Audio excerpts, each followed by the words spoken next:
اللہ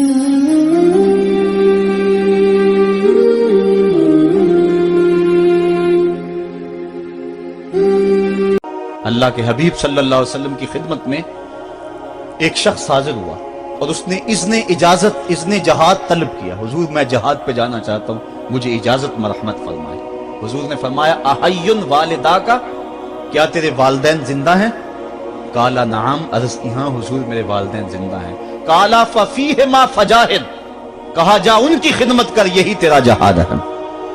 ماں باپ کو بلکتا ہوا چھوڑ جائے اور آپ جہاد پہ چلا جائے, ماں فالج میں گری ہوئی ہے اور بیٹا تبلیغی گشت پہ چلا جائے, باپ تڑپ رہا ہے اور بیٹا پیر کی چوکھٹ پہ جھاڑو دیتا پھرے, اللہ راضی نہیں ہوگا. میں سچ کہتا ہوں, اپنے بھی خفا مجھ سے ہیں بیگانے بھی ناخوش, کہ میں زہر حلاحل کو کبھی کہہ نہ سکا کند. بات وہی کہتا ہوں سمجھتا ہوں جسے حق, نئے ابلۂ مسجد ہوں نئے تہذیب کا فرزند. محمد عربی صلی اللہ علیہ وسلم سے بڑا پیر کون ہو سکتا ہے؟ لیکن حضرت وہ ویسے کرنی نہیں آ رہے. آقا کریم اپنے بٹن کھولتے ہیں اور کرن کی طرف, یمن کی طرف رخ کر کے لمبی سانسیں لیتے ہیں اور کہا میں رحمان کی خوشبو پا رہا ہوں. ایک دن صحابہ نے پوچھا بندہ نواز جس کے لیے تڑپتے ہو, جس کی ٹھنڈی ہوائیں آپ کو آ رہی ہیں, وہ آپ کا بڑا پیار کرنے والا ہے؟ کہا ہاں میرے سے بڑی محبت کرتا ہے. تو کہا پھر اتنی محبت کرتا ہے تو یمن تو دور نہیں ہے, بلال حبش سے آ گیا, سلمان فارس سے آ گیا, سہیب روم سے آ گیا, اور وہ یہاں یمن سے نہیں آ سکا. فرمایا اس کی بوڑھی اور نابینا ماں ہے جس کی خدمت اس کو نہیں آنے دیتی. اللہ اکبر.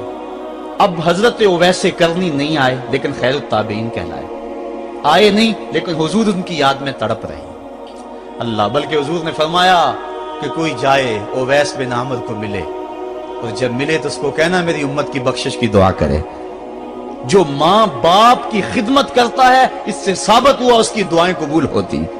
میں نے ایک روایت میں پڑھا ہے کہ جو آدمی روزانہ اپنے والدین کے لیے دعا کرے, والدین زندہ ہوں تب بھی, والدین فوت ہو گئے ہوں تب بھی, یہ عادت بنا لے, روزانہ ماں باپ کے لیے دعا کرے, ساری زندگی اس کے رزق میں بے برکتی نہیں آئے گی, اللہ اس کو رزق کی فراوانی عطا کر دے گا. اور جو والدین کے لیے دعا نہیں کرتا اللہ تعالیٰ کی رحمتوں سے محروم ہو جاتا ہے.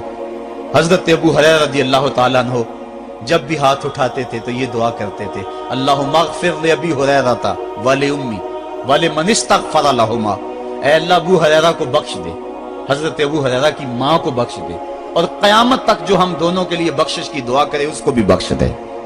حضرت امام محمد بن سیرین ایک بزرگ ہوئے تابعی, جب بھی دعا کرتے تھے یہ دعا ضرور کرتے تھے, اے اللہ ابو ہریرہ کی بخشش کر دے. کسی نے کہا کہ تمہیں ابو ہریرہ رضی اللہ تعالیٰ عنہ ان کی ماں سے بڑی ہمدردی ہے.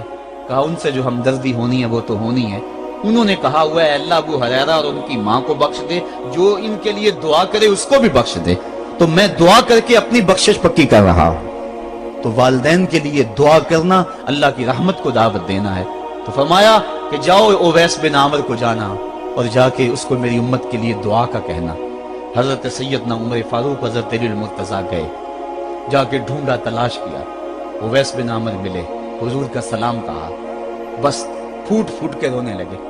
کہا بتاؤ میرے رسول کے لبوں پہ میرا نام کیسے آیا تھا, حضور میرا جب تذکرہ کرتے تھے کیسے کرتے تھے.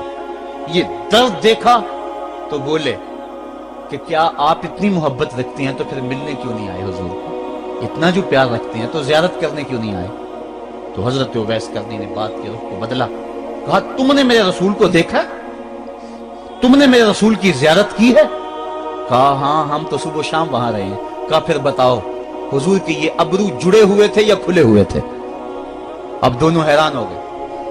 کہا تم نے تو دیکھا میں نے تو دیکھا نہیں, تم بتاؤ نا, پھر میں تو گیا نہیں, مجھے کہتے ہو گیا نہیں, تم بتاؤ حضور کے ابرو جڑے ہوئے تھے یا کھلے ہوئے تھے؟ حیران ہیں. کہا حضور آپ ہی بتلائیے. کہا کوئی دور سے دیکھتا تو جڑے ہوئے نظر آتے, قریب آ کے دیکھتا تو کھلے ہوئے نظر آتے. یہ وہ ہے جو ماں کی خدمت کرتا رہا اور حضور کے دربار میں حاضر نہیں ہو سکا, لیکن حاضری اس کی تھی, وہ جہاں بھی تھا وہ نبی کے قرب میں تھا. تو اس لیے ماں باپ کی خدمت اتنا بڑا وظیفہ ہے. حضرت بایزید بستامی کہتے ہیں میں نے حق معاف کروا لی اپنی ماں سے, کہ ماں تیرے حق ادا کروں یا اللہ کے حق ادا کروں, تو مجھے اپنے حق معاف کر دے, میں اللہ سے اپنے حق معاف کروا لیتا ہوں, اپنی اللہ کو راضی کر دیتا ہوں. جنگلوں میں گھومتے رہے, 12 साल बीत गए। एक दिन दोबारा आए, बुस्ताम की समत से गुजरे, ख्याल आया चलो माँ को सलाम कर जाए। तहज्जुद का वक्त था, रात का वक्त था। दरवाजे पे खड़े रह गए कि मेरी माँ सोई होगी, मैंने कभी कोई खिदमत नहीं की माँ की, तो अब उठा के तकलीफ क्यों दूं। सारी रात खड़े रहे। जब तहज्जुद का वक्त गुजरा तो नाली से पानी आया। समझ गए कि मेरी माँ तहज्जुद के लिए उठी है। दरवाजे के करीब हो गए। माँ ने हाथ उठा लिया, कहा अल्लाह मेरा बेटा बा यजीद तेरी तलब में निकला हुआ है, मैंने उसे अपने हक माफ कर दिए, तू उसको अपना विसाल अता कर दे।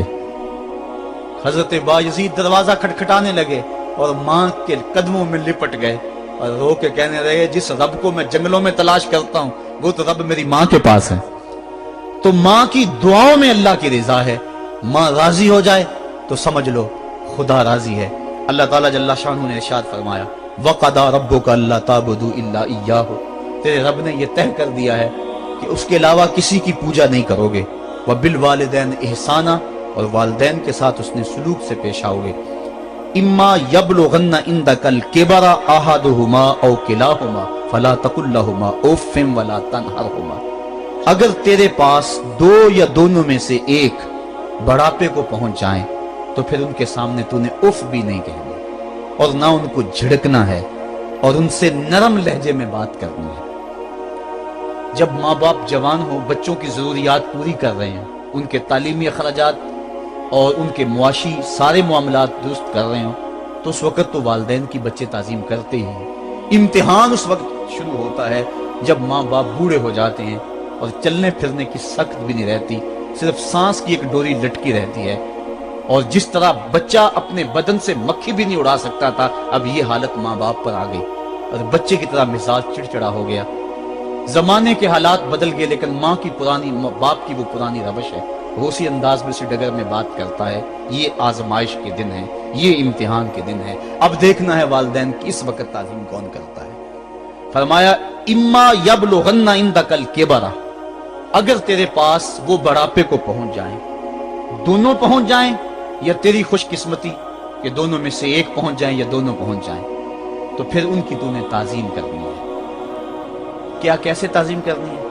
फला तकुल लहुमा उफ़्फ़िन, तूने उनको उफ भी नहीं कहना। हजरत इमाम फखरुद्दीन राजी के हवाले से मैं आज ही सुबह या गुज़श्ता शब उफ की तशरीहात देख रहा था। उन्होंने 12-13 अक़वाल बयान किए हैं, लेकिन 2 कौल फरमाते हैं। उफ ये है कि इंसान के बदन के ऊपर जो शफाफ रहता हो, साफ रहता हो, मट्टी पड़ जाए, रेत का ज़र्रा पड़ जाए तो उसको फूंक मार के उसको हटाता है, तो वो फूंक से जो आवाज पैदा होती है उसको अरबी में उफ कहते हैं।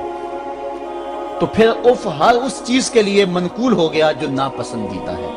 एक तो कौल ये है कि वालिदैन के सामने इस एहतियात से रहो। दूसरी बात आप फरमाते हैं उफ का मफहूम ये है कि जब माँ बाप बूढ़े हो जाएं तो बोलो बरास चारपाई पे निकल जाता है और इंसान उनको उठा के उनकी खिदमत करता है, सफाई करता है, कपड़े बदलता है।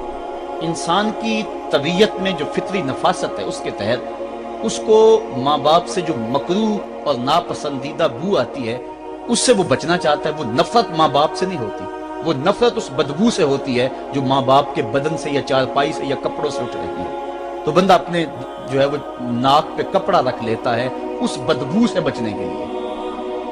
तो उफ के मफहूम को बयान करते हुए हजरत इमाम राजी कहते हैं कि इंसान को इस बात से भी रोका गया है कि तू अपने नाक पे कपड़ा रख के अगर उनको सफाई कर रहा होगा तो माँ बाप के नाजुक दिल पे कहीं ये बोझ ना आ जाए कि मेरा बेटा मुझसे नफरत कर रहा है।